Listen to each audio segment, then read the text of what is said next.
Hello and welcome to My Xbox and Me, episode 258. Kresh, I know already what you're thinking.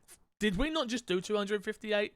We technically did, but that didn't come out yet, and this is coming out straight away today. So technically this is 258, and the one that you hear that is the Tell Me Why spoiler cast, which we'll talk about in a second, isn't 258, alright? Mm-hmm. We did also transition that into only being a spoiler cast from being it was going to be a whole episode. Exactly. Yep. Exactly. I am one of your hosts, MC Fixer, alongside the one and only Too Fresh Kresh. How are you, Kresh? I'm doing very good today, Fix. So for anyone who's not watching the video version, I did this dance, and if you watch the Tell Me Why spoiler cast, you will understand why Kresh is not happy, but you have to watch that to find out. If you want to get this show early and ad-free, head over to patreon.com/mcfixer. You can find us on all podcast services: Spotify, Apple, Google, and the other ones, of course.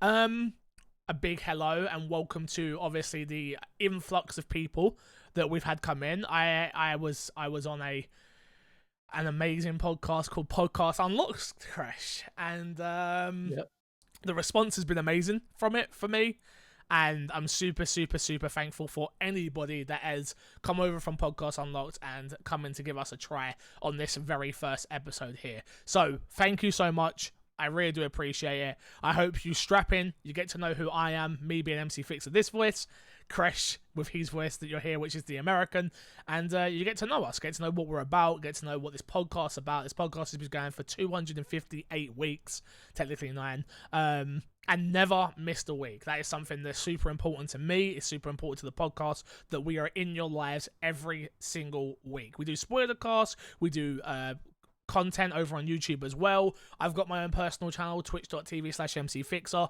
Kresh has got his own personal Twitch channel as well, twitch.tv/Kreshnik. No place. You'll understand that later, guys. And yeah, thank you so much all for being here. It really does mean a lot to me. We are giving away a pair of A40 headphones, so please remember to rate us on iTunes. The plan is, when we hit 100 reviews on iTunes, we will give away a pair of A40 headset that I've got in the house. I've got A50s now, so I'm giving away my old pair, and maybe you could win it. Maybe it could just be you. Don't forget to big thank you to our Patreon producer, Erengard. Thank you so much for keeping the lights on, keeping this show going every single week, and just being an overall fantastic guy. So thank you so much for your support, Erengard. It means the world to us. Let's get into the topic of the show this week, Kresh. We kick off every show with topic of the show. This one is the Marvel Avengers spoiler cast, which is spoiler-free. No, spoiler-free cast. Spoiler-free cast, not spoiler cast. Everyone come back, I'm sorry.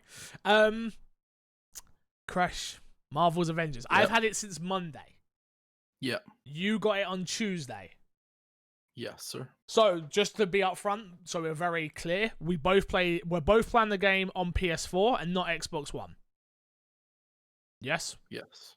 The reason for that, number one, in my regard, is Square Enix provides me with a code, and the code they provided me with was PlayStation. So I am buying it on Xbox. It will be at my house today at some point through Amazon, so I will be able to give up another impressions of how it runs on the Xbox One X compared to a base PS4. So take into mind everything that that I'm going to be spanning, and so same for Kresh, is from the game running on a base PS4.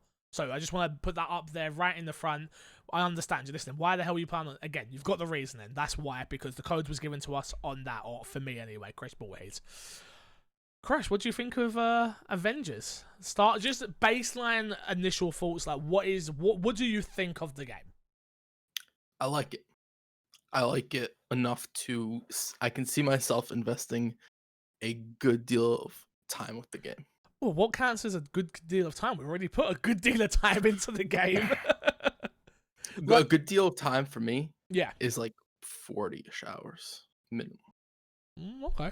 Well, you must already have 20 plus, right? You'd think like 20-ish, yeah. Yeah, 20. I think I'm probably coming up to 30, honestly, because I've done 2 12-hour streams over on twitch.tv/mcfixer. and I played it that first day. Yeah, so I'm probably about 25 hours in already. Yeah. And then today, what have I done? I've done 5 hours this morning. So Yeah. yeah, I've got to be coming up to 26, 30 hours already in the game. We've both beaten the game, hence why we feel like we can give an initial review. Again, there's a lot of reviewers out there at the moment, from a lot of little outlets, not the bigger outlets that are doing the review in progress. That's kind of what I want this to be. This is more a review in progress more than it is a full-fledged review, stamp of approval, my Xbox and me, MC Fixer Crush says go buy this game if that's the case. Right. Because I don't like some of the things I'm seeing online. A lot of people reviewing the game of like, oh, it's 10 out of 10. And I'm like, Jesus, you're not seeing some of the issues in this game if you really think it's 10 out of 10. For myself, I really like it as well. It's a game that, on its base level, is very simplistic to pick up and play. And you will get a lot out of it if you play the game like that. But if you want something a little bit deeper than that in terms of its mechanics, I don't think this is the game for you. I don't think that it's not a Dark Souls, it's not a Sekiro, I'm not even talking in terms of difficulty. I'm just talking in terms of like mastery of mechanics in its fighting. This is very much a game which is combo is XXX, triangle Y sort of thing. Do you know what I mean? That is what it is. It's not deeper than that. It's very button mashy in my opinion. That's how it comes across in its gameplay style. I don't have to think about what I'm doing at any moment. It does get a little bit deeper with its dodging and parrying, but even that I think is simple enough on a surface level that it's very approachable for anybody to play. They give you a lot of room to breathe with the parries, where you don't have to be super like on point with the parries. And then if you play someone like Thor doesn't even really parry. He still goes through with his attack, so you can be in the middle of his attack and he does the lightning around him and he interrupts everyone around him. So if there's multiple people attacking him, it does that. So yeah, I agree with that. I don't know if I'd say that it lacks depth, because I think the depth's there personally with the pairing and the different combos and the breaking of shields. And what I mean by it lacking depth, I mean more in terms of like, I understand what you're saying. It very much achieves what it's meant to be. It is meant to be a simplistic Marvel game that anybody can jump into. That is what this game is. From start to finish, that is what this game is. Approachable story, approachable characters, approachable gameplay. Very safe, I think I would say. It does nothing out of the ordinary, nothing that pushes gaming forward, nothing that we've not seen before in terms of its gameplay mechanics, right? That's what I mean by it. That's what I mean by what I was trying to say. It's not revolutionary. You're not buying this game and going, they did this thing really different to anything else that I've played. We were saying it earlier while we were streaming, which was every character plays differently, every character feels differently, and that's fantastic. But none of them feel different to something you've not played before. Yeah. They're either like wholly unique to this game, like we were talking, Black Widow feels unique to this game, Captain America feels unique, Kamala feels unique. But then when you play someone like Iron Man, you play it and you're like, oh, this kind of reminds me of playing Anthem, like the flying around in Anthem and all that. But not as and good. Then you play Thor and it's like, oh, I've played God of War, I've thrown the axe, I've had that be more responsive. Yeah. And it's not that it doesn't feel good, because I do think it feels good. I think throwing the hammer with Thor and having them get stuck feels good. I think there's weight to the hammer. Oh no, 100%. That was a great moment for me. I put up on Twitter, which was like throwing the hammer on one of the enemies and it stays on him. He's not dead. The character's not dead. He just can't move. He's just on the floor going the whole time. And I just found that hilarious. It's like, but that's what this is. It's fun. It's enjoyable in that way. Yeah. For me, again, like I was saying, it's so approachable in every way, shape, or form. And I think that's where the game shines. I know full well that I'm going to be able to sit down with my fiance who plays games very lightly. Like, she enjoys certain type of games and doesn't enjoy certain type of games. And I know full well she's going to love this. It is literally, she's going to feel so powerful playing as every single one of these characters. And that is something I think it achieves really, really well. That I don't... Other games achieve it as well, but just what I was expecting from this is what I got. If you go in with the right expectations, you're going to love this game. And if you don't go in with the right expectations, I think you're going to think this game's absolutely trash. Yeah, no, I agree. I think there's two camps. I think there's going in with the expectations that this is going to be a 10 out of 10 Avengers game. Yeah. When it's not that. It No. is very much so. It's still a co-op game. Yep. It's games with service. Yep. It comes with all the caveats of that game, and sometimes in certain aspects, certain points of the campaign, I feel like it does hinder it. Yes. In certain points, it makes it fun though, like playing with your friends and Yeah. having the team up executions of certain enemies and all that stuff. It makes it fun and enjoyable, right? Yeah, 100%. I think to go on to the story a little bit, which is, I agree with you. It's weird, right? Because it's got this single player story campaign going on, but some of those missions you can play co-op, some of them you can't play co-op. But it's in the crux of what is here is a fun, enjoyable story that I think tells a story of a character that probably most people don't know about, unless you're deep into Marvel lore, not like surface level like myself, which is, I don't read the comics, I watch the films, I enjoy the films, I bat, sort of thing. Learning about Kamala Khan and who she is, and knowing obviously that she's a fangirl, she enjoys Marvel, she loves Marvel more than anything, like that's her thing, and then getting to see that play out is something very magical, to be honest with you. I don't want to spoil the opening of the game at all, because I think it is one of the strongest moments in this entire game. And Yeah. I think it's strong from a character point of view, of explaining who this character is, why she's important, why she becomes important. It introduces other characters perfectly, in the perfect way. It shows their importance of who they are in the world. And it does a great job of, like, looking at this thing, again, I've got to speak, I don't want to spoil it at all. Looking at this thing and being like, I could imagine this being real. Yeah.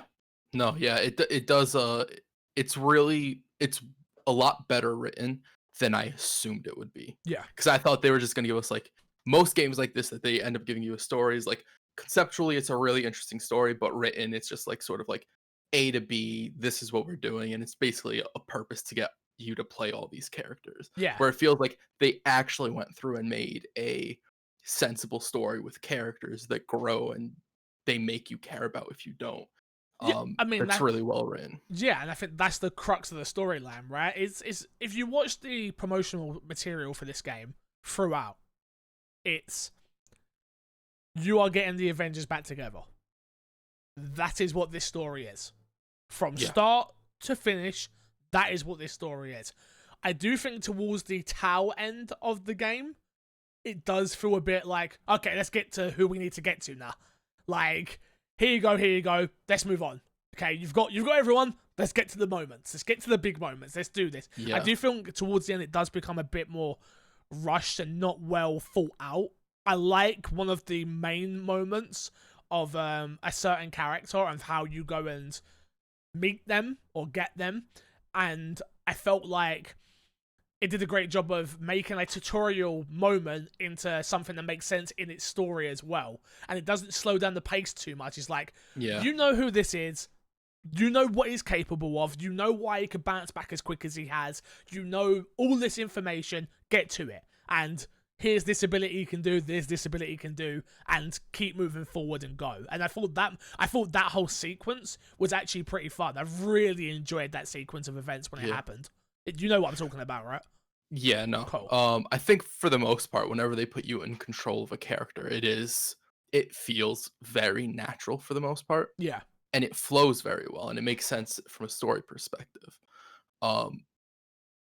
My problem with it ends up being, and I do think it's in the tail end, where it feels like there's certain parts that just have co-op sort of shoehorned in a weird way, where I feel like if it was a single player, if they made it, because they have parts where it's a single player mission, and it plays really well, and it plays like a single player game where you're not doing necessarily something that you normally would in the game in other parts of it.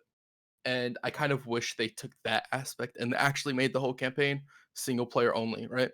Yeah. I would have much preferred that. And they put more of these moments in it instead of sort of like, hey, you can do co-op here, and there's these awkward moments where it just doesn't necessarily all gel together. It's that option of you can play any of these single player missions in different different orders. You can play these multiplayer missions that do interact with the single player, but not fully. So it's light enough that if you don't do it, it doesn't matter. But if you do it, but you do it in the wrong order, it doesn't quite feel right.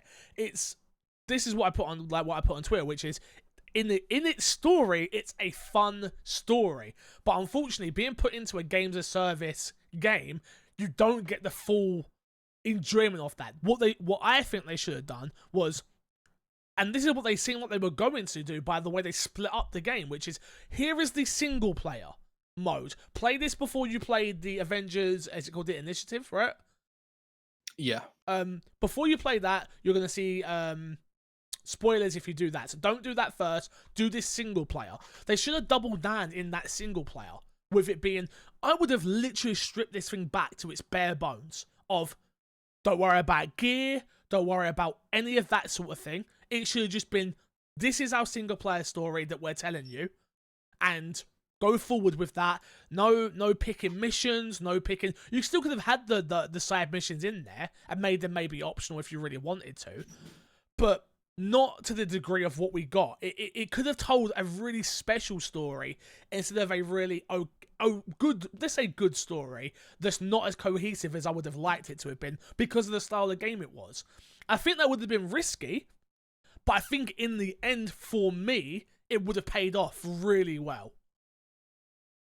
Yeah, I think I disagree with the gear stuff. I Okay. don't think the gear stuff is so No. abnormal. I don't think like that would have been a problem keeping that in. Okay. I do agree. I think you strip back a lot of the campaign stuff, make it single player. And you could they would even open it up more to like have these points that you switch between characters in a single mission, And which they do sometimes, but it's but so they only not do fluid. it when it's just you. No, but even when Yeah. you do it, it's so not fluid. It's, let's say it's one person's perspective of something and the other people are going to have to do something else. But because of the way the game is, it's like it backs you out into the war table or onto the helicarrier and throws you back in. It just doesn't, for me, it always takes me out of the moment. It's never that seamless storytelling of fun. It just feels like very much, oh, here we go, stop, start, constantly. I don't know if that would necessarily be fixable, because I don't know if that's how they built the game from the ground up to function that way. I'm sure. And that's kind of like, I get what you're saying, and I Yeah. agree with you that it would feel better, but just to play devil's advocate Yeah, here, of course, yeah. is that it might have just not been possible, that maybe that is something they wanted to do, but because of the way they went and made the game for its co-op purposes, that would have been too much work or nearly impossible for them to have both. It feels to me, it was like, here's our story. Where can we keep putting slices in? Where can we keep chopping? Chop, chop, Yeah. chop, chop. And then I'm going to throw that out there and let the player decide how they tackle all of this. Again, I don't want to come off too aggressively or too down on the game, because in all, I really love the game. I really do think it's a great game. I wouldn't have put nearly 30 hours into it. I wouldn't be looking forward to the grind of the end game, of which we're getting to. I wouldn't be looking forward to the new Hawkeye DLC that we're getting.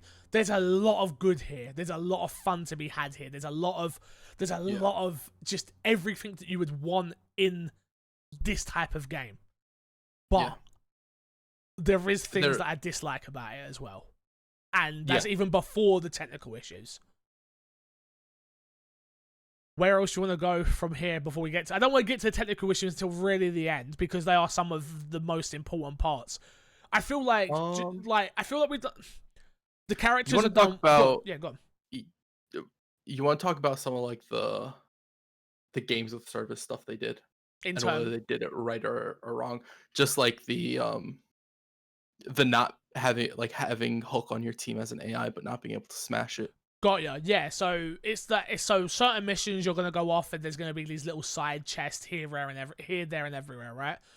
And what the game does, because you can't switch from character to character, you pick your squad that you go out with, and let's say I'm playing as Black Widow, which is my favorite character, by the way.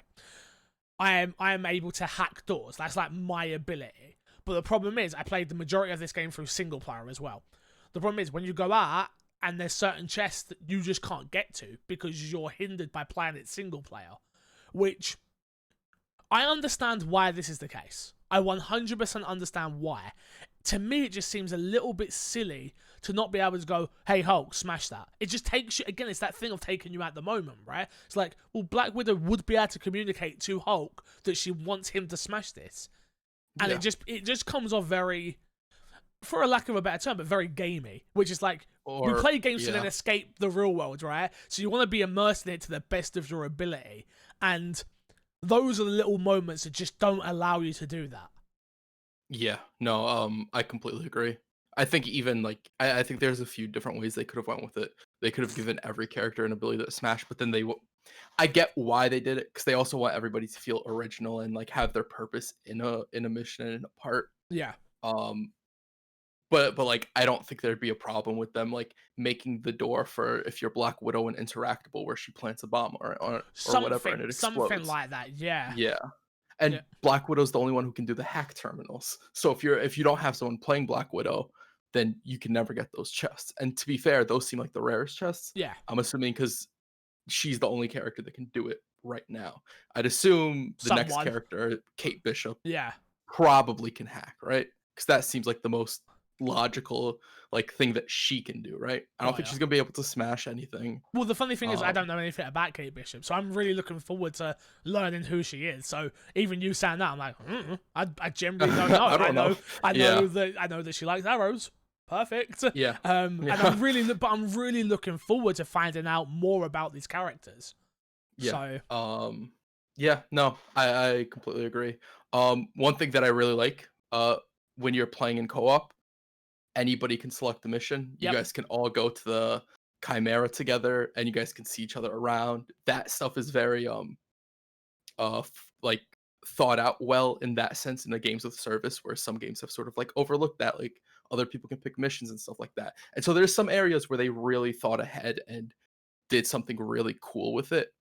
And then there's some areas like no pinging just feels weird, or no having like name tags or something with certain characters when they're a certain distance. Like how many times did I get lost where you were and I had to press up on the D-pad just to find you? Yeah. And even then it was just like I have to look at you and I have to like see where you are real quick, because if I'm looking the wrong way, by the time I turn, that might be down again. Yeah. And that's a little bit annoying.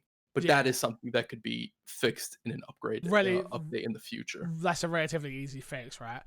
Aaron Garden chat just letting us know that Iron Man can hack as well. Neither of us will get to it, but neither of us, well, at least I don't really like playing as Iron Man, but I'll get to that in a second. And it's I agree with Aaron Garden chat as well, who was saying it's very weird that Cap can't smash things. The super soldier can't break doors down.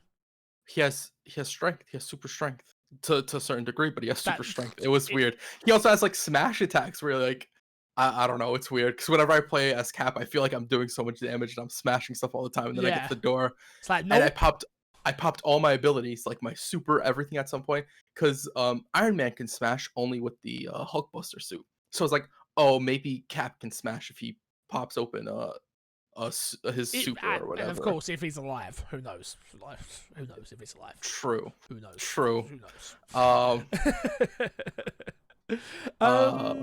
Yeah, I agree with you though. To the games of service multiplayer things that I feel like a lot of games miss at the start.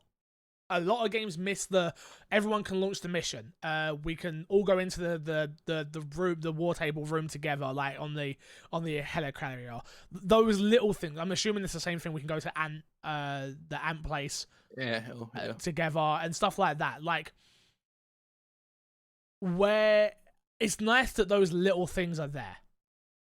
It's nice that they are there. It's nice that we haven't got to be tweeting at people and screaming at people or whatever it may be of like, how can you not have seen this?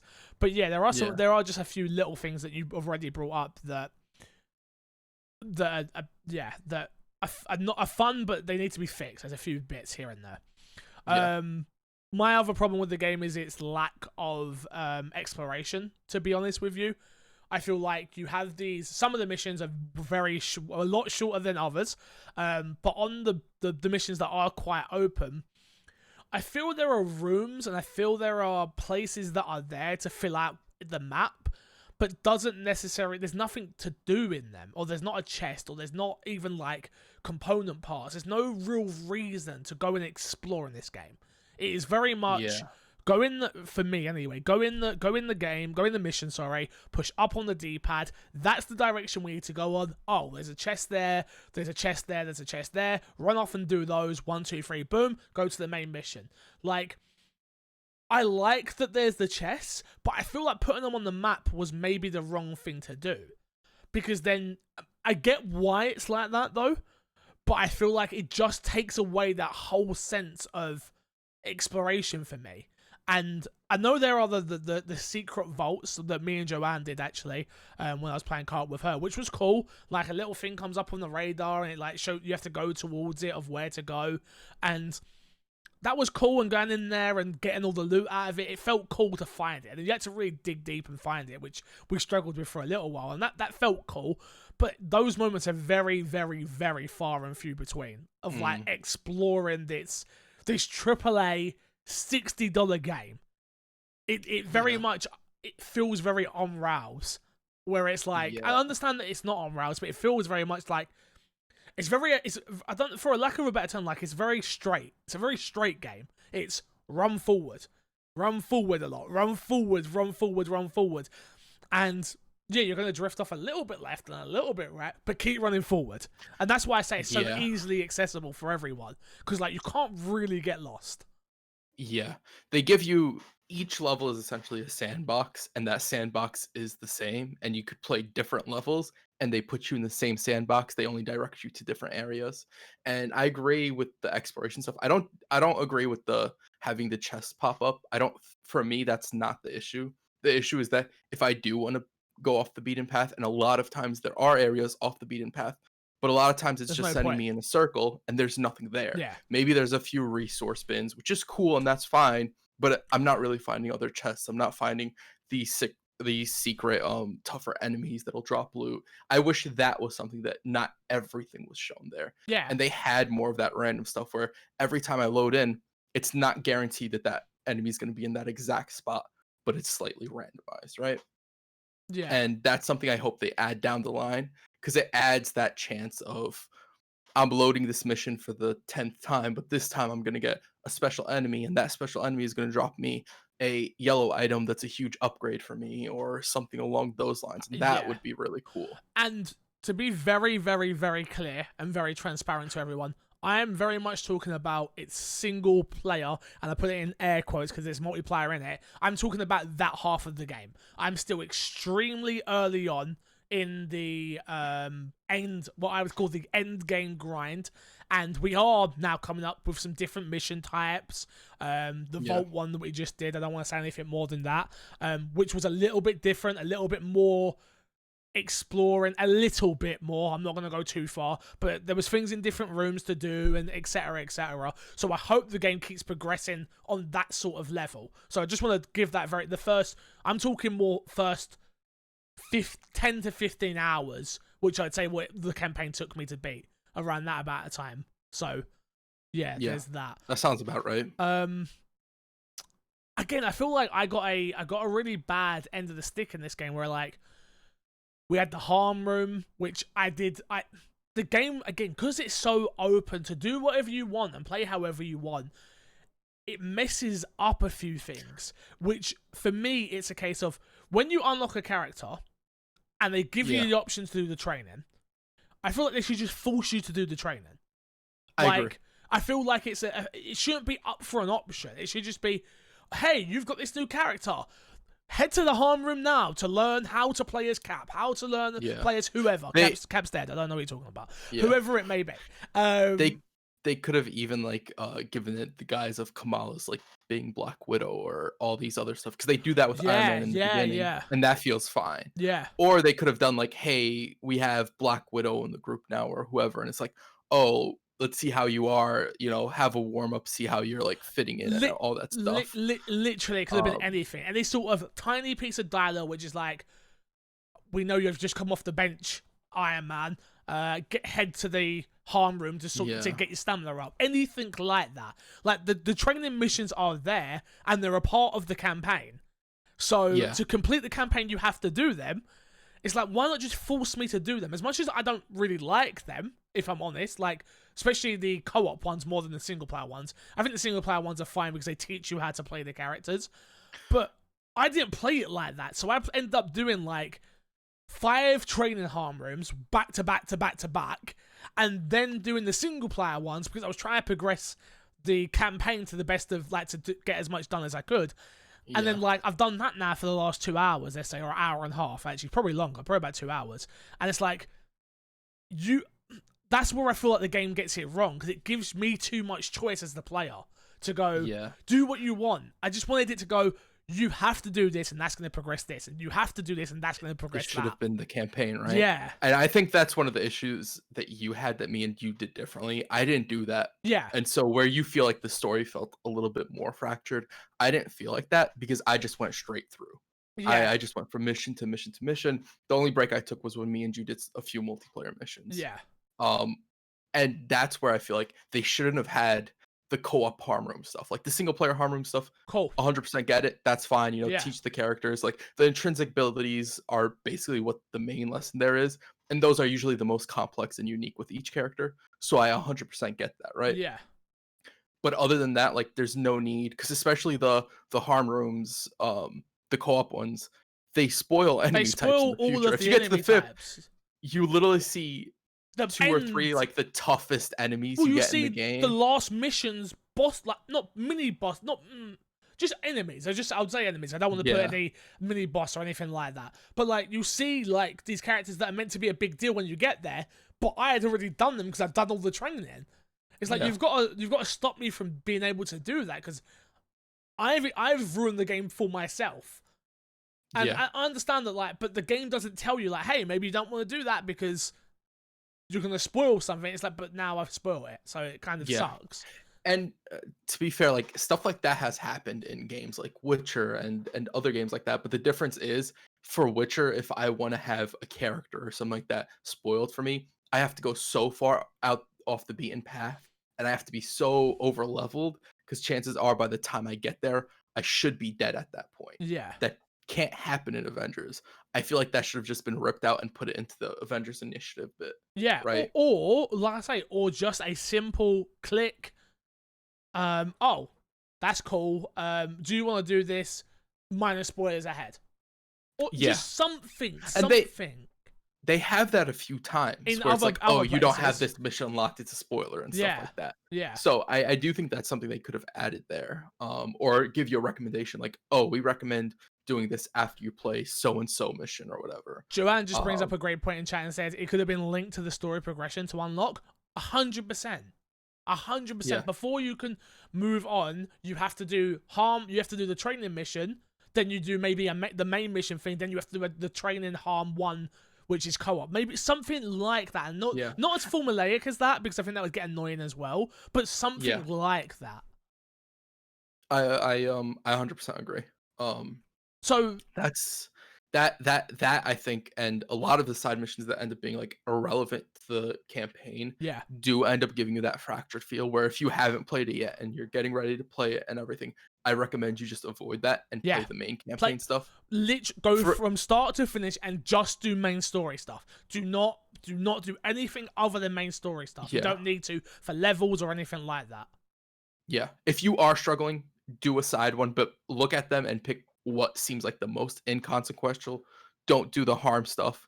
You'll probably only need to do one if you need to do at all. Yeah. And I do think by the end of it, you will need a little bit of gear on all of them. So you might need to run 1 or 2 on the characters you played the least for the end of the game. Yeah. But you have a ton of time before you get to that point.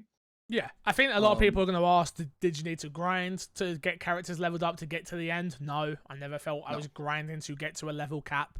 The game does this weird thing where it always seems to, for me anyway, it always seemed to show that I was under-leveled for missions, but I never, ever felt under-leveled for any mission when I was playing it. So... Yeah. Well, I know a lot of the times it based what you saw as under or over-leveled based on the character you had equipped and not necessarily the character you had to play for the mission.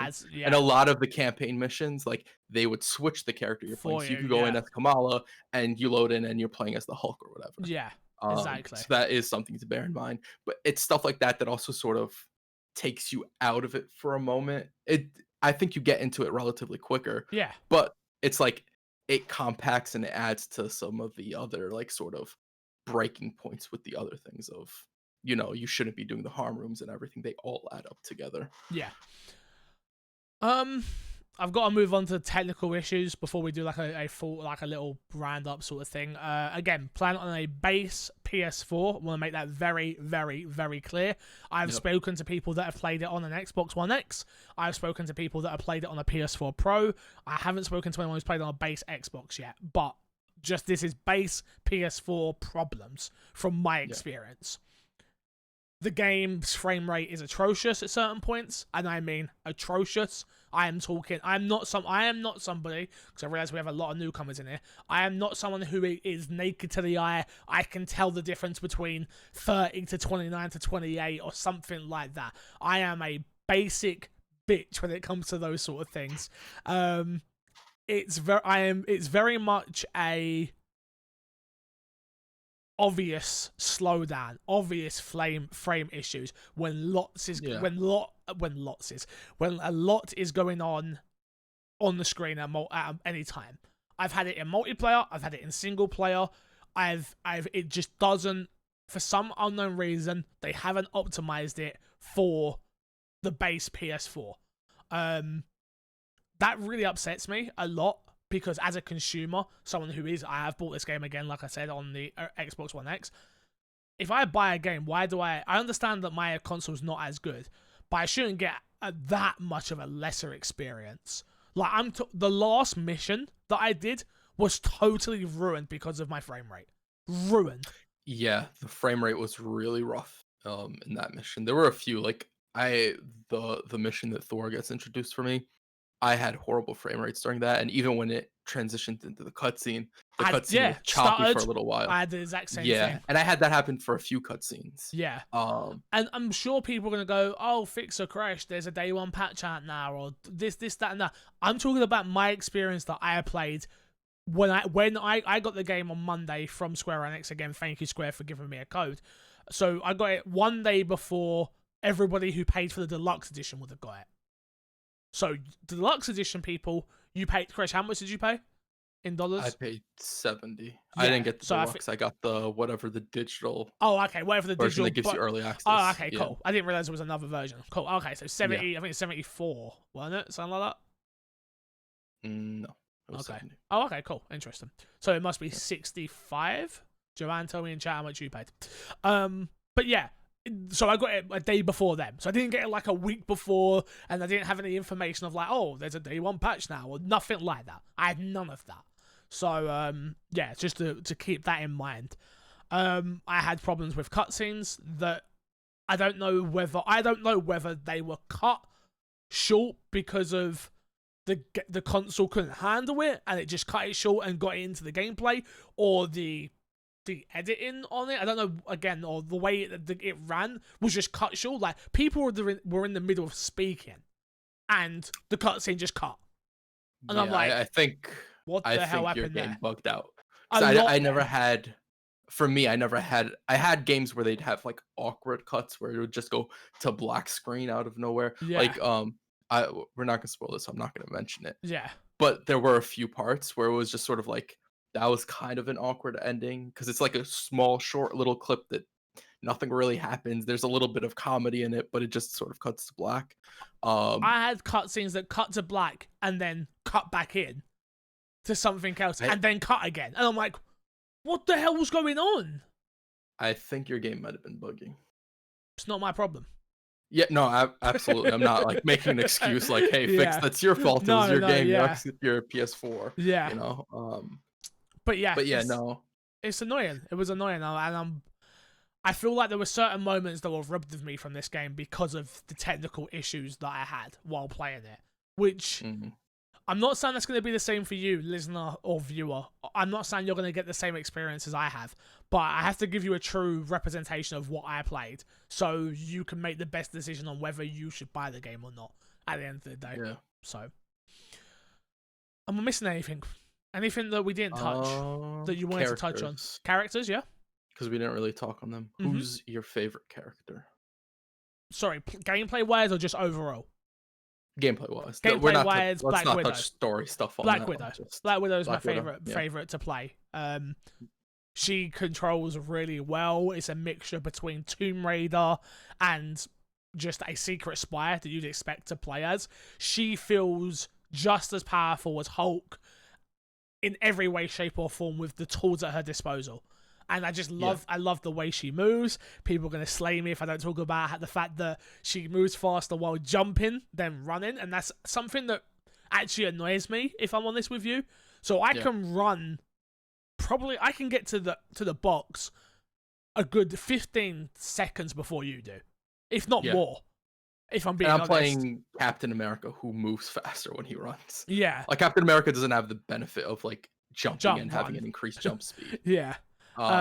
So I'm literally just running and jumping constantly. I don't think that's like a tactical decision. I don't think that's like something they were like, we're gonna give her a speed boost when they jump. I think it's something they overlooked, and they were probably like, oh well, Cap has a double jump, Black Widow doesn't, you know? Yeah. So maybe to give her more distance when she does jump, you give her a little bit more speed. That way she can get to whatever pole she needs to swing across or whatever. Love her abilities that she has. I love the skill trees that I've been building on her. Are very unique. I do agree with them to a point where I do think some of it's a bit of PR ball, to be honest with you, of the whole, oh, your Black Widow is going to feel different to my Black Widow. It's like, not so much from what I've experienced. Maybe because we haven't got to the mastery section yet, or what's the second section? Specialist?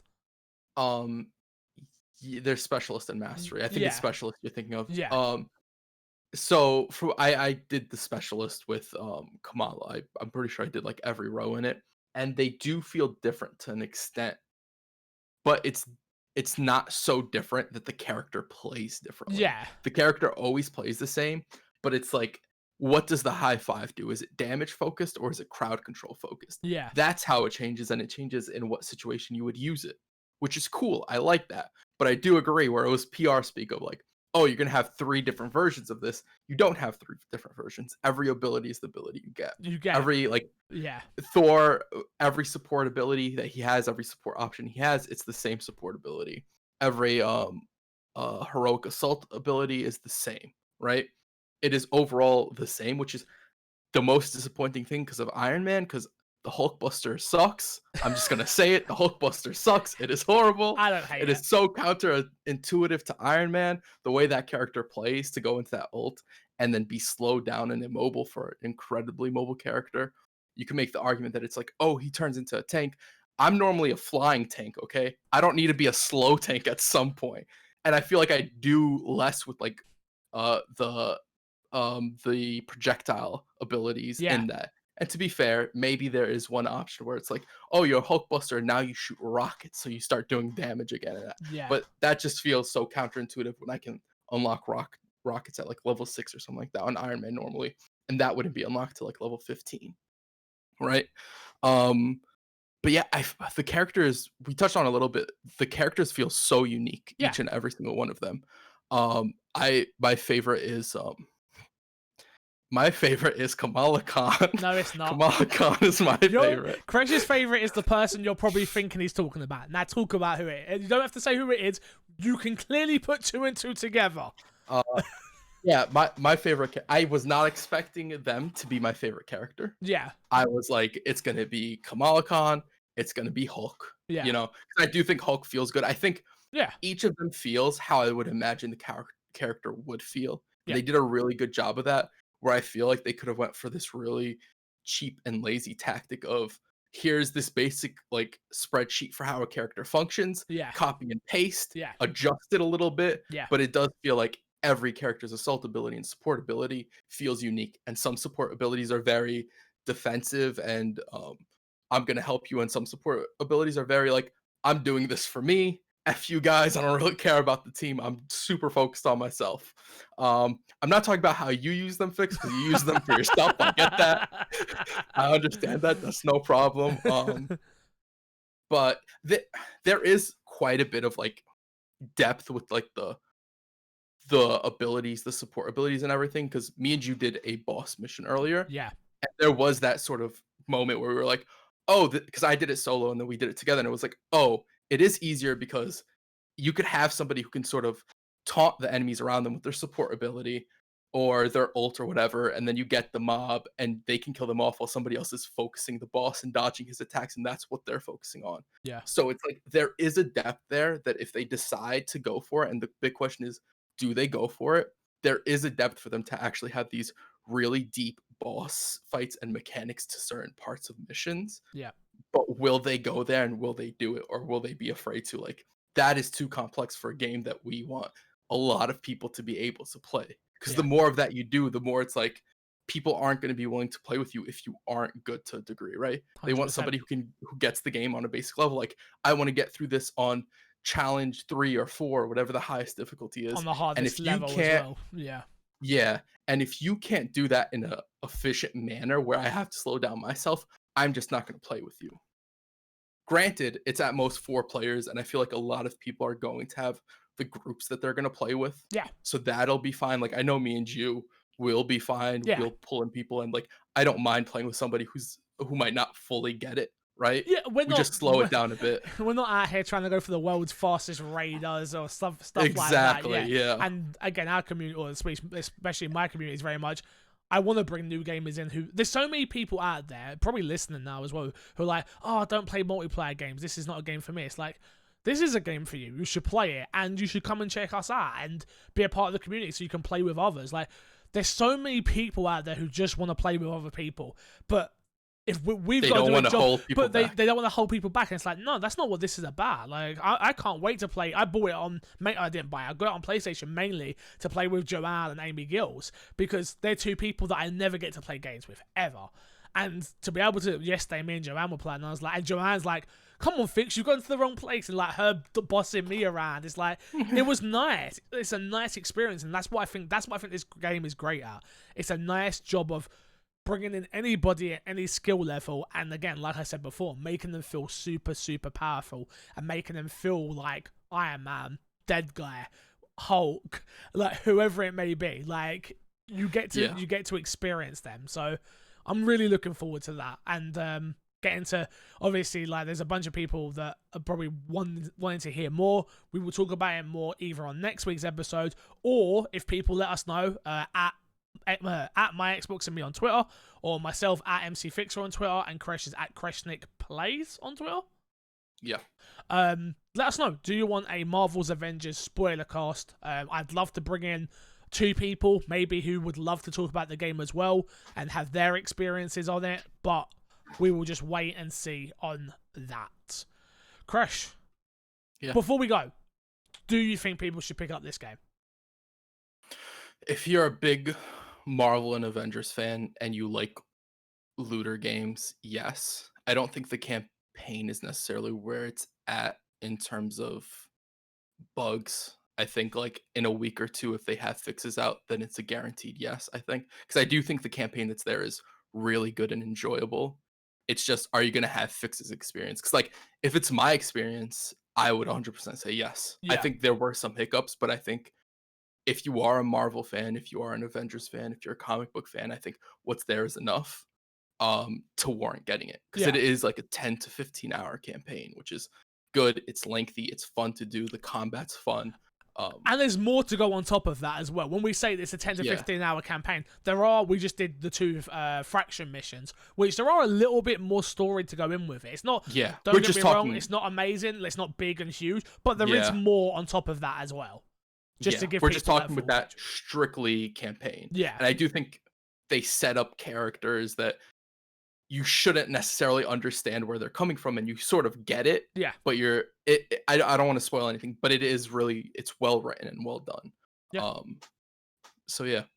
I'd love to talk story about this, so I hope we do a spoiler cast. I would too. I just want to add something real quick. If you guys are Marvel fans and you guys haven't read the Kamala Khan run, Miss Marvel run of Marvel Comics, I really recommend you get it. You pick it up. It is really well written, especially if you play the game and you enjoy the character. Which you will. I really recommend you pick up the comic run. It's really good. Okay, cool. Maybe send me a link to it so I can check it out. That'd be helpful. Can do. That'd be helpful. Let's jump into Fix This Sack. If you don't know what Fix This Sack is, it is each week we go through the emails from the fans, the listeners, the loyal My Xbox and Me fandom out there. You can email in at myxboxandmepodcast@gmail.com, or you can join my Discord. There's a link in the description below on this YouTube video. You can find me on Twitter. Tweet us, like I said before. You know my my at MCFixer. Or Kresh's is at KreshnickPlays. Use the hashtag MXAM. And we will try and answer as many questions as we can. If you follow the My Xbox and Me Twitter, Zygar, our writer over on myxboxandme.com, and Kresh do the social media side of both of that, and they do a great job. So if you're looking for written articles, remember, myxboxandme.com has all the Xbox news you want to hear about. So check that out. But let's jump into the emails here, Kresh. First question from a guy named Zygar1337. Never heard of him. Now that Activision has revealed that Call of Duty Black Ops Cold War will retail at $69.99 on Xbox Series X and PS5, do you think we'll see other Activision games released at that price point as well? Overwatch 2, Diablo 4, for example, could releases on the Xbox Series X and PS5 for $69.99 too? Yes. I spoke about this on Podcast Unlocked, and yes, I don't think it's wrong that game prices are going up. I do think it's very telling that it is the more casual games that are getting the price increase quicker than the other games. And they're the only ones that can afford to, because they know people will play their games regardless. No matter what. No, 100%. Yeah. You're 100% right. I think it would be very scummy of them to do Overwatch 2. I don't think Overwatch 2 will be at that price. Overwatch, because it's only the campaign that comes with that. Yeah. And Overwatch, the original, was technically $40 on PC. They sold the deluxe version on Xbox, and that's the only one you could get. I'm hoping next time around, but it's Activision at the end of the day. I know people are like, it's Blizzard. It's Activision Blizzard. You have to remember that. Yeah. I could see them doing the $7 version. Like, you have to get the deluxe edition again. I hope they don't do that. I hope they do allow whatever the cheaper version it is, be it $50 if they want to raise the price $10 from what it was. I want to be very Diablo 4 will be $70. Yeah, I want to be very clear though. I am very pro game prices going up, and I'm not. And I want to make again, because we've got a lot of new people coming in. I don't get all of my games for free. I pay out of pocket for some games. Not every. I'm very upfront on the games that I do get, so you will always know that going in. Unlike some other places where you don't always know if they paid for it. I am very much in touch with the everyday person and paying prices for video games. So I just want to make that very clear. Kresh pays for the majority of his games. Like, don't think we're out here getting codes from PR companies every day. We're not. Even Xbox doesn't give us PR codes for any of their games beforehand. So you just get what you get here, and that's the experience. So it annoys me that this is going to be the case. I think what everybody needs to do is make a better job of explaining why it's going up in price. Why it's going up in price, and will that money trickle down to the everyday Joe working at the studio? Eventually. Are you going to see QA testers be paid properly? Are community managers going to make a livable wage? Like, if this price increase goes up, we want to know that it's not just going in the pockets of these big executives who are already making multi-million pounds. Like, I've got no problem paying £70 for a game, but I do want to know where that extra $10 is going and why it's costing me an extra $10. Yeah. I don't want an executive to be going from making 30 million to 35 million, right? Yeah. I want to know that he's still making 30 million or whatever. And the bonuses have now ridiculous amount. Yeah. Except, like, okay, the community manager's getting paid more. The QA tester's getting paid more. There's coders being paid more. There's overtime being paid. Yeah. All this other stuff, right? Yep. 100%. And we just have to wait and see. You've got to wait and listen to people like Jason Schreier, who does great reporting, no matter how you feel about him. His reporting is next level, and a bunch of other people. So you just got to keep your ear to the ground, vote with your wallet, and just keep on being real and keep on being true to yourself at the end of the day. Don't support companies you don't trust. Don't support people you don't trust. 100%. Why not add... Sorry, go on. I was going to say, I think that's a really important one, is don't put money in companies. Like I see people all the time saying, "Oh, I don't like Activision. Activision does this, that, and the third." And they'll go and they'll buy Call of Duty, or they still It's subscribe to World of Warcraft, or they do yeah, this, that, and the third. And it's like you're still giving them money, or you're playing Warzone. They still benefit off of you playing Warzone, even if you don't put a dime into Warzone. yeah, You're keeping that player base alive, and you're keeping that game alive. yeah. I You I know, I do understand it's hard. absolutely. I'm I, not. I'm not saying any of it's yeah, easy. If all your no, friends are playing Warzone, it's hard to say like, nah, I don't like that Activision. I don't want to play games with you yeah. guys, right? But it's something that if we all did it, it would make a big statement. But unfortunately, it's hard to get everyone behind something. Yeah. So next up, why not add a segment to the show, quote, what the competition are doing, where you discuss what Nintendo, Sony, and other platforms, Stadia, laugh out loud, are doing, and do a compare and contrast from Little Smee. I actually don't hate this idea at all, Little Smee. I actually don't think it's a bad idea. I think what we should do is, if we're gonna do this, which I'll talk to Crush about and we figure it out, it'd have to be on a case-by-case basis. I don't think it would be a segment that is just like always on the show, but I'd love a segment of like, Sony have just come out with their new controller, so we do sit down on the podcast and talk about it, which then means we compare it to the Xbox Series X controller, or always bringing the conversation back to Xbox, because that is where we play the majority of our games. It is the platform that we care about more than maybe the other one. Not necessarily more, but you know what I mean by that. But I do think it's a good idea, so thank you for the suggestion. We're always asking for feedback on the show. We're always asking for suggestions for segments and things like that, so never be shy. Tweet at us, email us, and the information's out there. Yeah, if you don't like the host, let us know. We can replace him. Yeah, Crash can go. Doable. Crash can go. I'm co-host. I'm not host. Fix. Come on. Damn. Well, I'm in trouble, man. I'm in trouble. Next Send up. in your reviews. Hello, everyone. I hope you are all well. Is it worrying that Square Enix haven't given out early copies for Avengers for the game journalists to review before the game's release? I know people have gotten the game a day before early adopters release, but no reviews from the game for the game from any big sites. For me, it shows a lack of confidence in the game, and that they are trying to limit damage or possible negative reviews beforehand. What are your thoughts? Usually 1000%. I agree with you.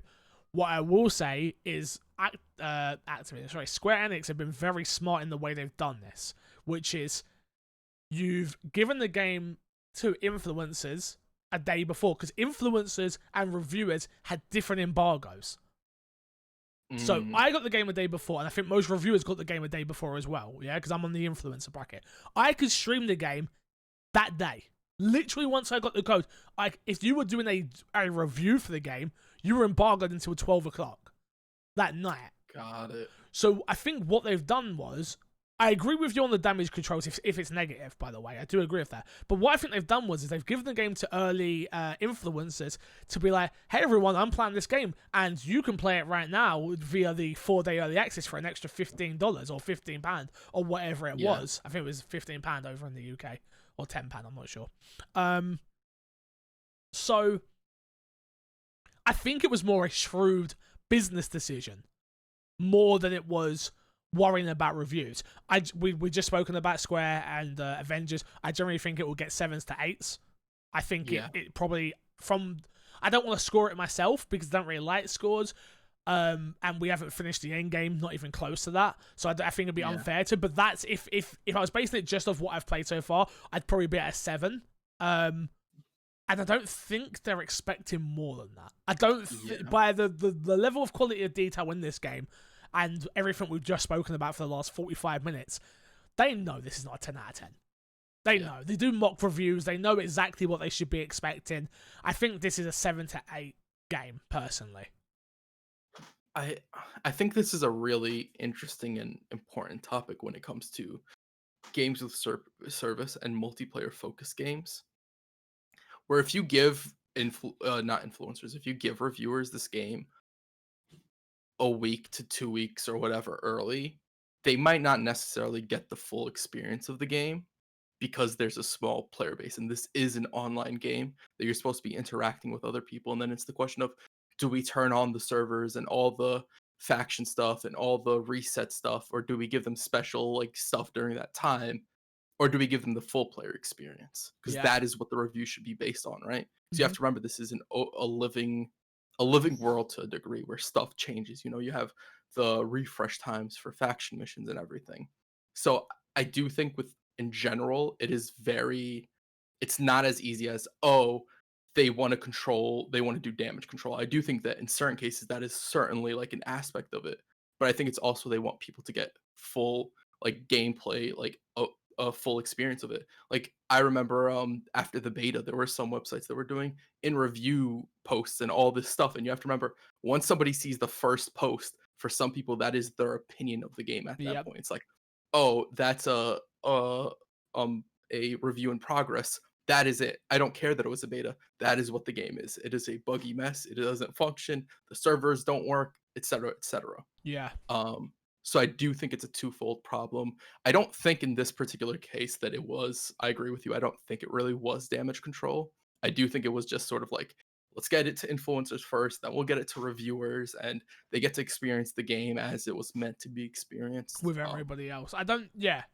There's no Yeah, usually when a company's trying to hide something, you get these sort of reviews, right? The game doesn't come out as quick as you'd like.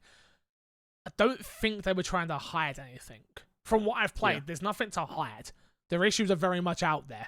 It's yeah, nothing is game breaking enough for me to tell you not to buy the game.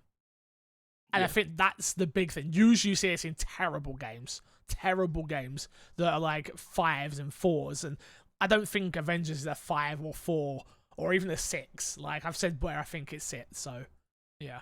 yeah. No, I agree. Where am I? Next up, why are people more angry at Marvel's Avengers why are people not more angry at Marvel's Avengers pricing scheme the way they were outraged for Battlefront 2? They're charging $14 for some cosmetics. That's outrageous in a full price game. Is it because it's only cosmetics and not pay to win? Either way, it seems like extremely predatory behavior in what looks to be a very popular title this upcoming holiday season. From Mr. Mitch George. Crash? I think okay, so we're gonna break this down into a few things. Battlefront 2's issue was loot boxes. This game does not have loot boxes. Yep. If you buy something, you know what you're getting. Yep. Um, and then So B, so let me just come into that part, yeah.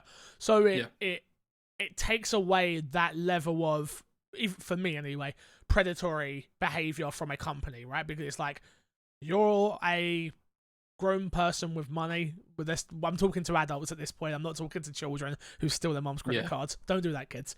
no, It's very much a case of I want the Iron Man skin. Okay, it's going to cost you $15. Which that's not the case in this game, by the way. It doesn't just cost you $15 for one skin. But let's go off that premise that it does, yeah? At least you know you're going to get the damn skin. And that's yeah, the problem with what Battlefield was, along with the fact that it was pay to win. Which was, yeah. if you did get the right loot box drop, you were unstoppable in the goddamn game, which is just ridiculous. Sorry, go into your point B. Point B was all the future content in the game is free. Yep.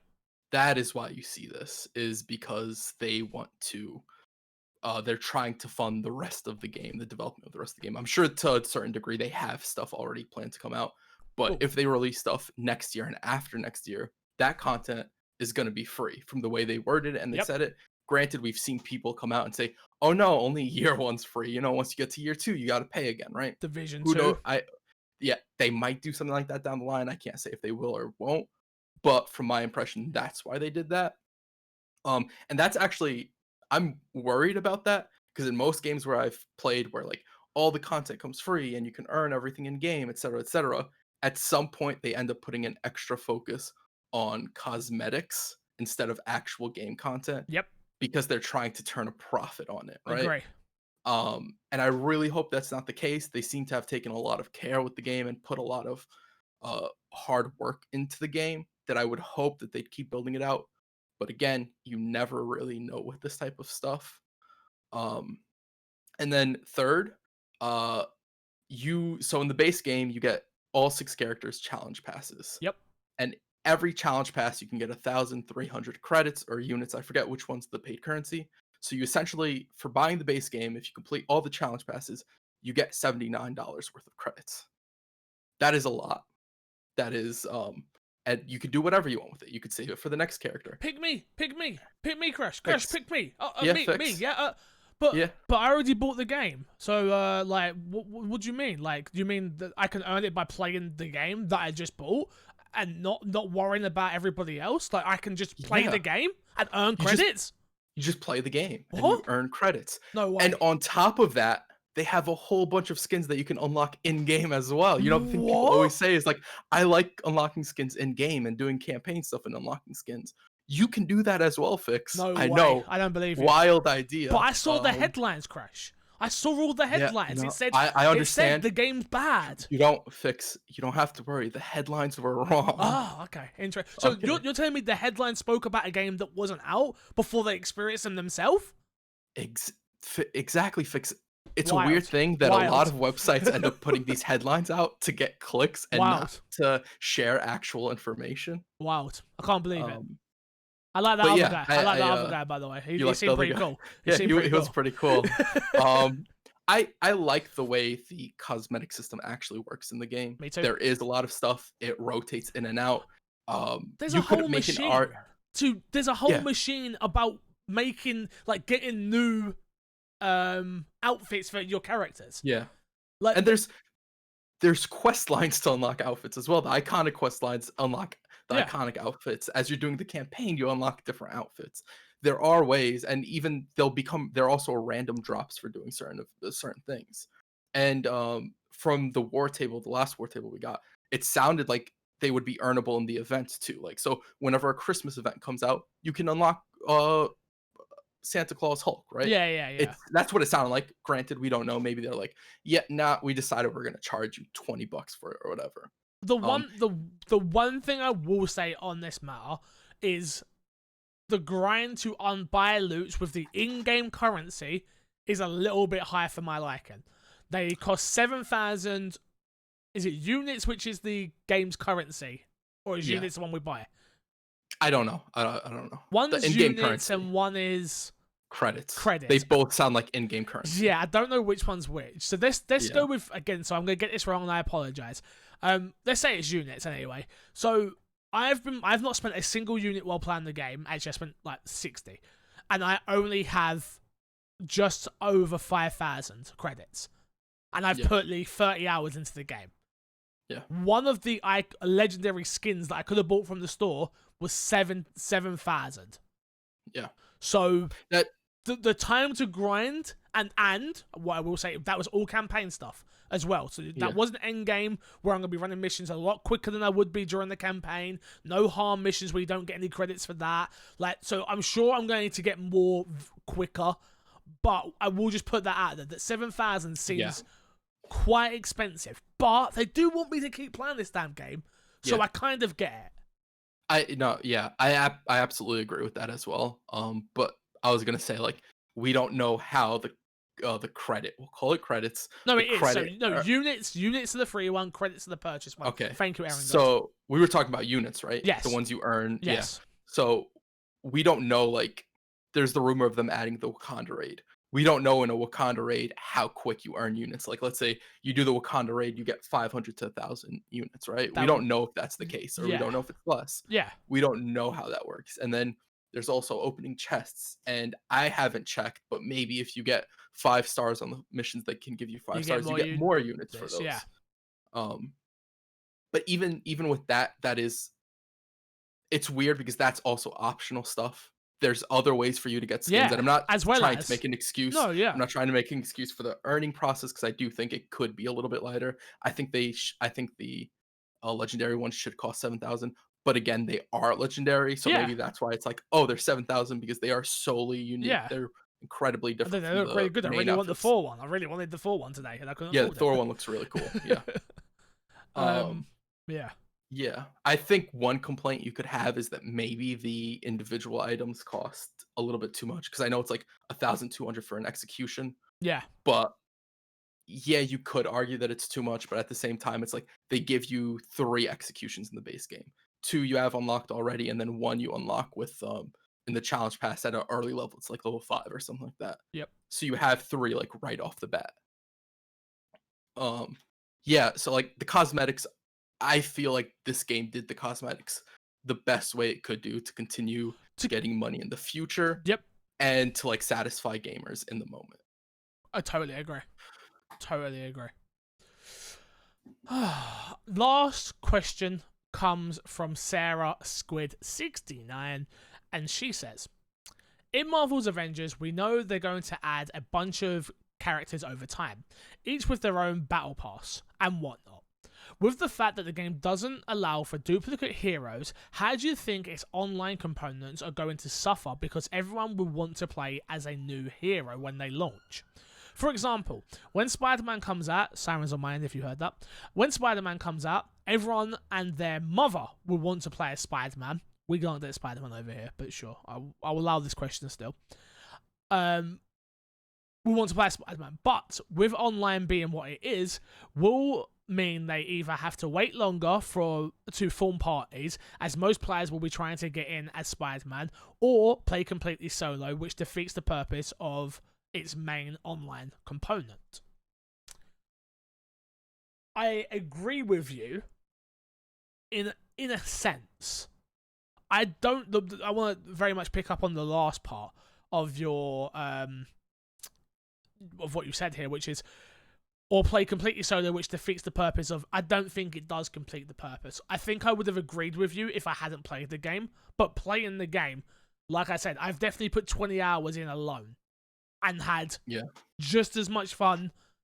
Not just as much fun as when I play with Crash. Like, I don't feel like I'm getting a lesser experience. There are a few things that niggle us, which we spoke about earlier, but in all, I don't think it does a bad job of like, hey, this is kind of interesting. I can keep playing. So if I'm that desperate to play as somebody else, let's say Ant-Man, because I don't want to keep talking about a character that's not coming to our platform, Ant-Man on day one, or even Hawkeye, because we know Hawkeye's come in, as well as what's her name again?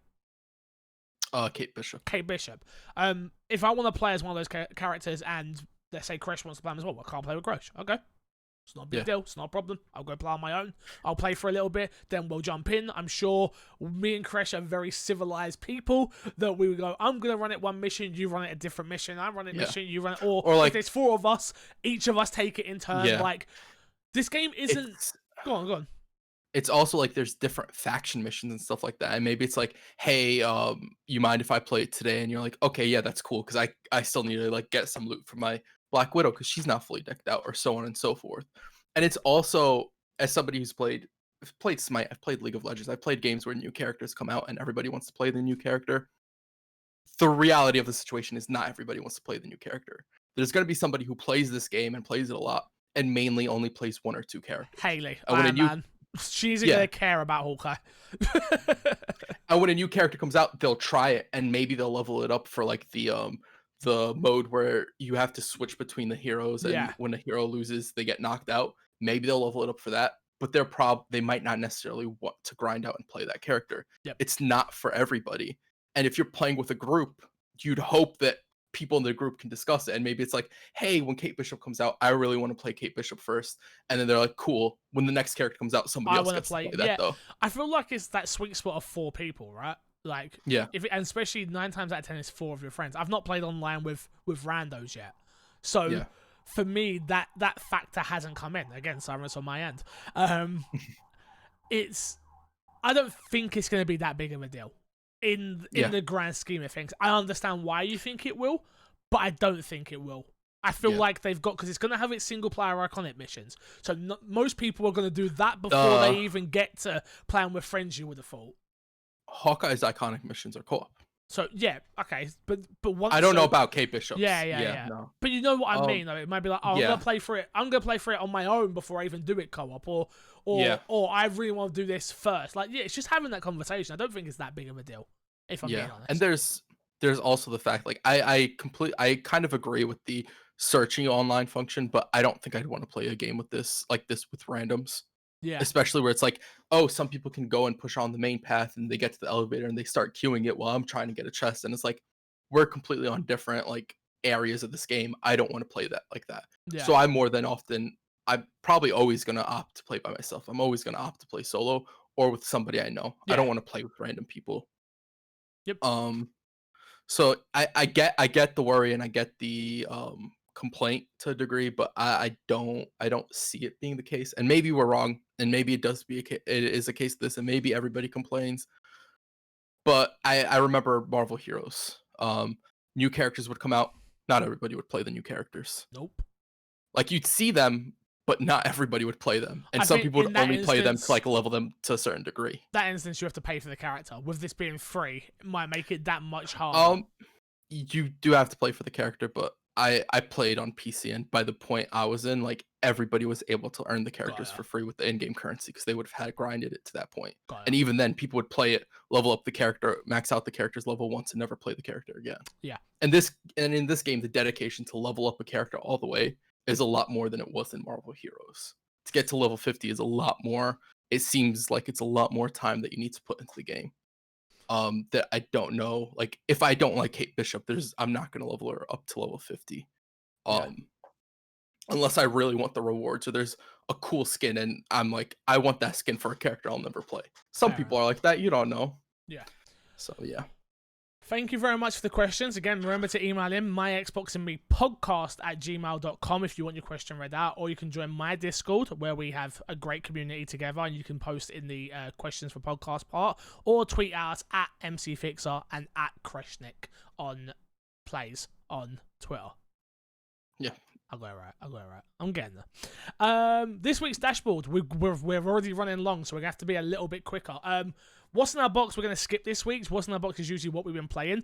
Both myself and Kresh have been playing Tell Me Why. A spoiler cast should be going up tomorrow if you're listening to this on Friday, and if not, definitely Sunday. So keep an eye on that. For the video version, it is myself, it is Kresh, and it was Laura Kate Dow, freelancer who's worked for everyone in the industry she's worked for already. So if you're looking for some Tell Me Why spoiler cast, episode 2 is out. We are going to do a spoiler cast for each and every episode. It is one of the best pieces of content I think me and Chris have made, honestly. Yeah. It is one of the best conversations we've had about a video game. We go into so much detail about things we just wouldn't have known with Laura, and it's definitely worth checking out. So make sure you keep an eye out for that. Yeah, I agree.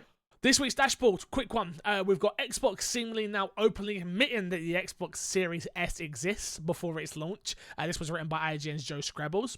Xbox Series X is seemingly now mentioned on a public available Xbox products, despite not having been officially announced yet. The long-rumored console, which will apparently take the form of a lower price, lower powered variant of Xbox Series X, has never officially been announced, blah, blah, blah, blah, blah, blah, blah. What pretty much happened was somebody bought a brand new controller, Crash. Yeah.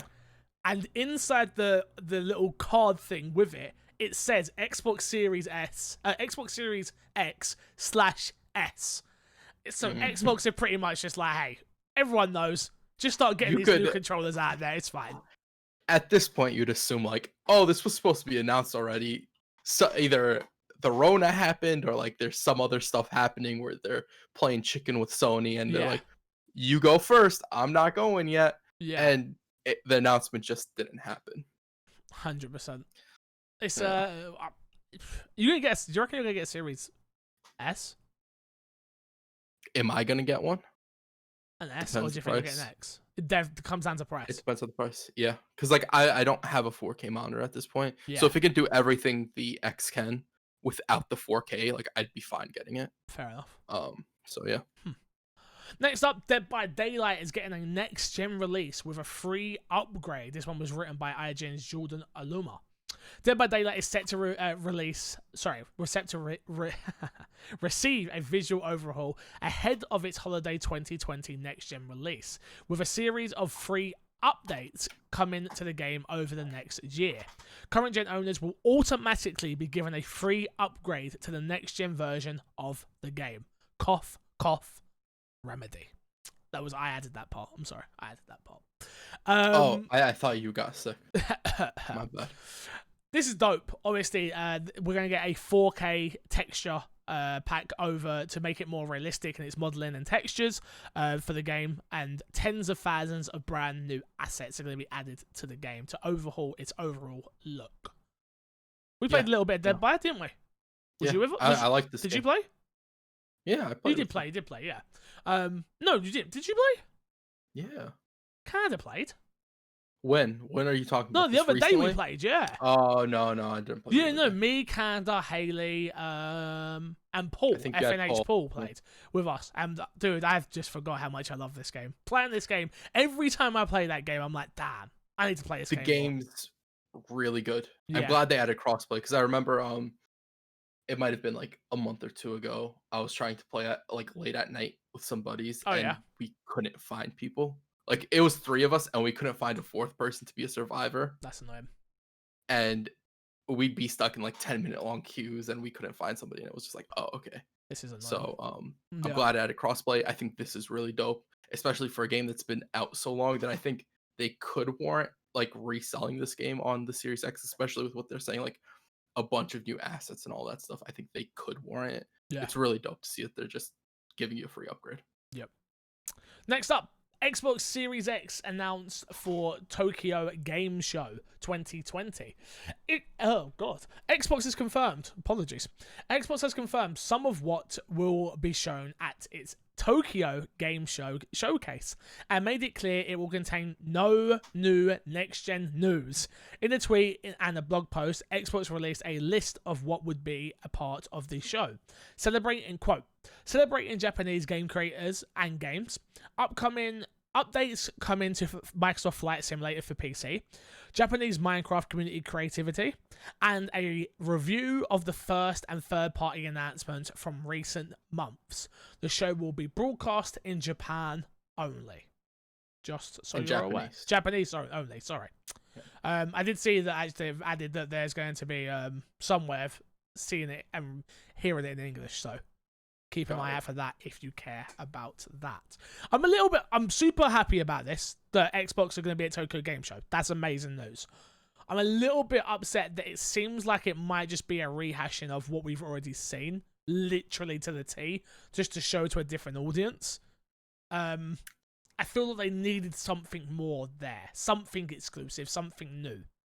I disagree with this. Okay. And the reason I disagree with it is because Microsoft notoriously hasn't had really a foothold in Japan. Yep. That I think paying them the respect of even appearing, like showing, and I'm sure they're going to talk about PSO and how big that was, and sort of showing the studios like, we're willing to like come out here and do all this stuff without any new news, without any of this stuff, just to sort of like, we're willing to put in the legwork. We've been successful with Japanese studios now. We have sort of changed that image of us where we weren't like, it just wouldn't sell. Like, PSO is a sign that Japanese games do work on our platform, right? Yeah. And I think this is really big for a market and a type of game that Microsoft doesn't really do super well or succeed in when they do have it on their console, to just sort of say like, hey, we can do this, give us a chance, work with us, etc., etc. And this is more of, I assume, for Microsoft, a networking thing, than it is sort of like, we're trying to get American audience. Because you have to remember, there's people in Tokyo who don't keep up with all the news. Of course they don't. That happen over here. Yeah. So like, us saying like, oh, I'm disappointed that there's no new stuff, I'm there with you. Like, I'd love for there to be new game announcements, even if it was like Japanese games. I'd love for next gen stuff in that regard. But we've already technically got that with Nexus. Yeah. Right? Yeah. So it's like, okay, I completely get it. Do your thing. I think this is important for Xbox. I think this is important for Microsoft going forward to like help solidify and strengthen these bonds. They can't keep doing the thing of like, oh, we're not doing well there, so we're not going to be there. It's a case of like, you're not doing well there, so you've got to keep being there. You've got to keep even more so a reason to be there, and don't give up that platform to Sony like that. Yeah. Last piece of news, Resident Evil Village will be shown during Tokyo Game Show 2020 online. Capcom has revealed that Resident Evil Village will be shown during Tokyo Game Show 2020 as part of its special publisher broadcast. Revealed on Twitter by Capcom Dev 1 account, the game will feature during the virtual trade show as part of Capcom's TGS Live 2020 webcast. I'm getting a little bit more excited, Crush. As for people who don't know, Resident Evil is my favorite franchise of all time. Resident Evil 2 is my favorite game of all time. So anything Resident Evil related on this show, you'll hear a lot about. I love Resident Evil, and it's something that I nerd over very, very often. I wasn't hot on the first trailer, but this one could win me over. I'm going to say that it's not. Why? Because they're going to show Ethan. You're going to hear Ethan talking and be like, actually, if it's in Japanese, I won't care. You won't, because you will be like, I don't know who that is. I don't understand it. This looks so cool. Yeah. And then you're going to hear the English version. You're like, wasn't as cool as I thought. Crash. It was Ethan. They released the English version. It was Ethan. Not my Chris was on the screen. It was just a whole mess. This isn't Resident Evil. Take it back to Resident Evil 3. Like, make a Resident Evil 4 remake at this point. I don't want that, but now I want it. Code Veronica, mate. Come on. I think we both know that that's not that's never happening. Man can wish. A man can wish. Games with go on. I was gonna say, if it happens, it's gonna be this next game. If they go to 4 remake, which the rumor is they're going to 4, right? Yeah. Yeah, it's not. Code Veronica's not happening. I wonder if they mix in Code Veronica with 4. Could they? No. It wouldn't work? No. Maybe after 4, they're like, we need to do more remakes. People don't want 5. Let's go to Code Veronica and let's label it 5. Resident Evil 5 remake, new experience. You know, that's the whole title, new experience. And you're like, wait, where's Shiva? I don't see Shiva. Games with Gold this week. You have the Division 1 available from September 1st to September 30th. The Book of Unwritten Tales, September 16th. The Blob 2 available September 1st to September 15th. And Armed and Dangerous from September 16th to September 30th. That is it for our lovely Xbox show here, Crash. Thank you to all the new listeners that have come in. I hope you enjoyed. I hope you stuck around. I hope you stick around for a bit longer. Feedback is always wanted on this show. So like I said, the places we've spoken about plenty. Let's plug, and get ourselves out of here, Crash. What have you got to plug this week, my dude? MyXboxandme.com. Zyger writes wonderful articles there. Go check them out. Go and check them out.